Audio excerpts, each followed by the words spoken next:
Go from past due to all bills being paid on time 2 months later.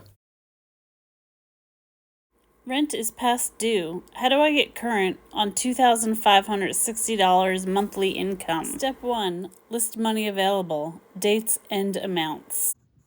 The carryover from January is $518.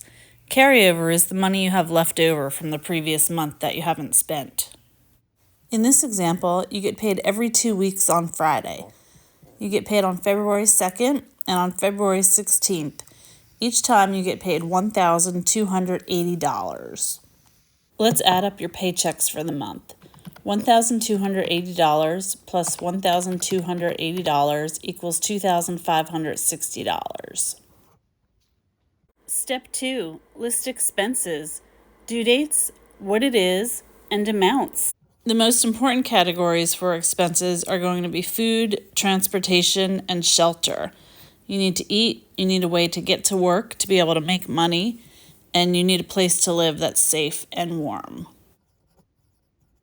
Transportation could be your car payment, car insurance, the gasoline you need to get to work. In this example, the person has their car paid off, so they have no car payment, and their car insurance is due every 6 months. Shelter includes rent or mortgage. It would be utilities like your electric bill, your water sewer bill, trash pickup, gas for your home. If you need oil heating, you would have to include that. You want to write down every expense you think you're going to have in February. You want to put the date it's going to be due, what it is, what the amount of it is going to be. I like to list my expenses in due date order or when I'll need the money by.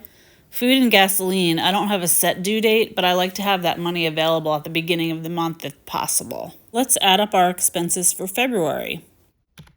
$1,200 plus $300 plus $150 plus $25 plus $18 plus $142 plus $150 plus $92 plus $100 plus $115 plus $50 plus $300 equals $2,642. Step 3. Start subtracting and revise as needed. $2,560 minus $2,642 is negative $82. This is not sustainable. Even though you have $518 carryover from the end of January, you don't want to include this in your income minus expenses calculation. An income minus expenses calculation, not counting any carryover, is a quick way to tell if you are on track to become a millionaire. If your income minus expenses is negative, it means you are spending your savings. Or if you don't have savings, you are going further into debt. When income minus expenses is 0, you are making just enough money to cover your expenses. But the best, when your income minus your expenses is positive, you are living below your means, increasing your net worth, and you are on your way to becoming a millionaire. Don't forget to budget for late fees. In January, 4 expenses were paid late, so we need to budget for the late fees in February. Rent has a late fee of $60. We think the cable internet bill and the electric bill will have late fees totaling $50, and we are going to budget $40 as the late fee for the cell phone bill.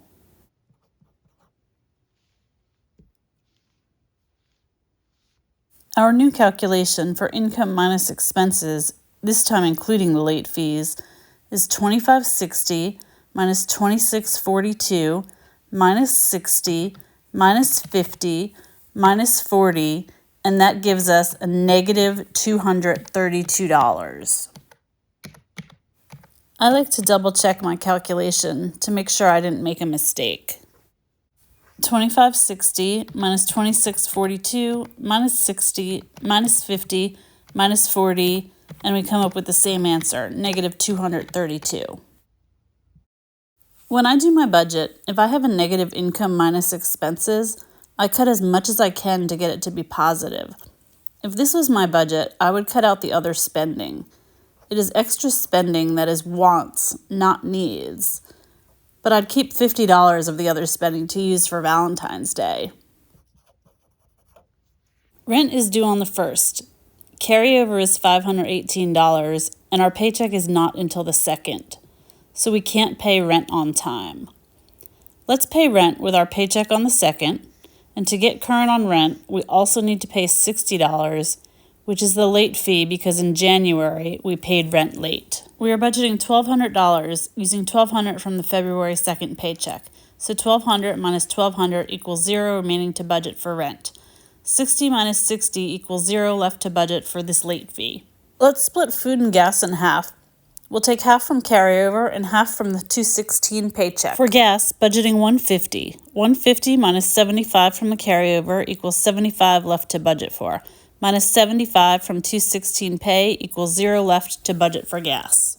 Similarly for food, 300 minus 150 equals 150. Minus 150 from the 2/16 pay equals 0. $518 carryover minus $150 for food minus $75 for gas equals $293 left from that. Minus 25 minus 18 for trash and renter's insurance equals $250 left.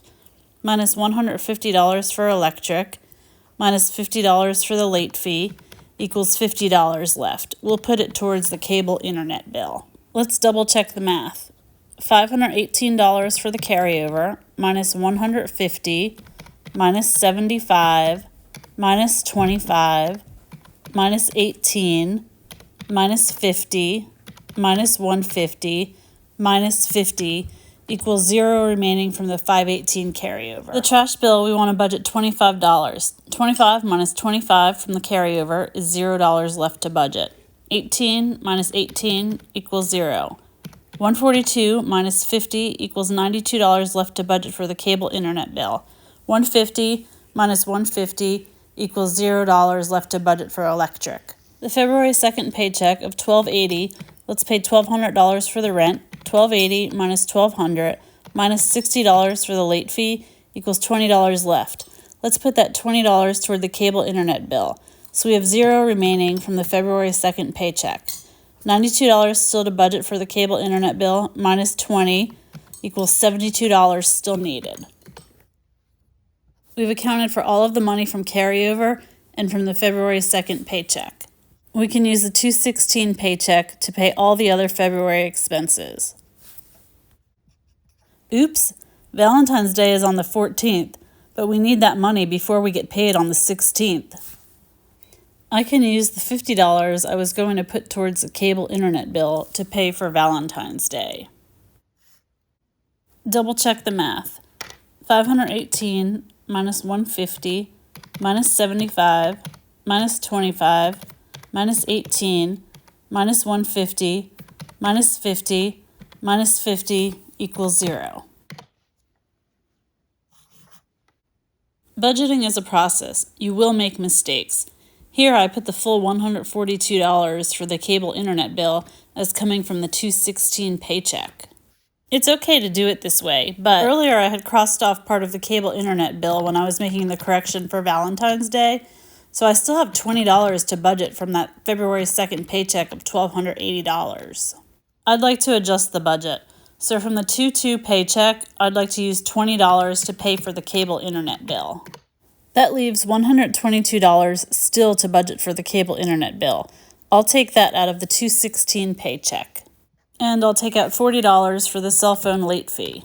$1,280 minus $150 minus $75 minus $122 minus $92 minus $100 minus $115 minus $50 minus $40 equals $536 remaining from the 2/16 paycheck. For February, rent and the cable internet bill will be paid late. I want to make a note about the late fees so I remember them when I do the March budget. Rent will have a $60 late fee, and I think the cable internet bill will probably be about $25 for the late fee. If this was my budget, and I saw I had $536 remaining from the February 16th paycheck, I wouldn't spend more. I would save the money to be used for March expenses. $700 is needed to pay the car insurance bill due in June, so I need to put away as much as I can. When I budget, I like to use a green-colored pencil to color my cash expenses. For this budget, food and Valentine's Day will be the cash expenses. I'd get $150 for food and $50 for Valentine's Day, a total of $200 from the bank at the beginning of February. I'd get $150 from the bank on the 16th after my paycheck gets deposited to use for food for the second half of the month. I'd use envelopes to separate the money for Valentine's Day and food. At the end of February, you'll be ahead of where you were at the end of January if you stick to your budget. In January, you paid 4 bills late. In February, you paid 2 bills late. Progress may be slow, but getting a little bit ahead each month is a good way to start. Stay tuned for more videos from YCBAM Budgets, where you can become a millionaire one budget at a time.